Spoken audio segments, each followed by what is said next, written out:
आपल्यापैकी कोणीही ठाकरेंना मराठीची ठेकेदारी दिली होती का? नाही.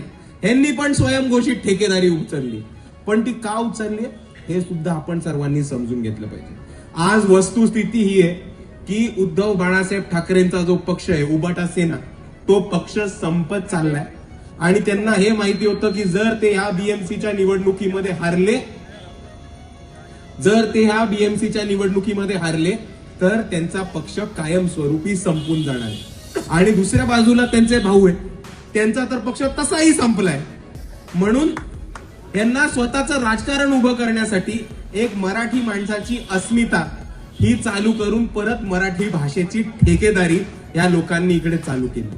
पण मी आपल्या सर्वांना सांगतो की हा या ठाकरे बंधूंचा खूप मोठा जुमला आहे आणि ह्या जुमल्यामध्ये आपण सर्वांनी फसू नका, हे मी आपल्या सर्वांना कळकळीची विनंती करतो.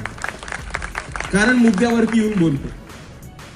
गेली 25 वर्षामध्ये आपल्या सर्वांना माहिती असेल की मुंबईमध्ये खूप महागाई वाढली, म्हणून मराठी माणूस हा मुंबईच्या हद्दपार झाला.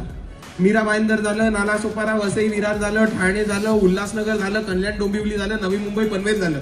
मराठी माणूस मुंबईच्या बाहेर शिफ्ट होऊन या ठिकाणी गेला, कारण मराठी माणसासाठी इकडे राहण्यासाठी सोय नव्हती आणि मुंबई मराठी माणसासाठी खूप महागडी केली होती आणि म्हणून मराठी माणूस हा मुंबईच्या हद्दपार झाला होता. बरोबर.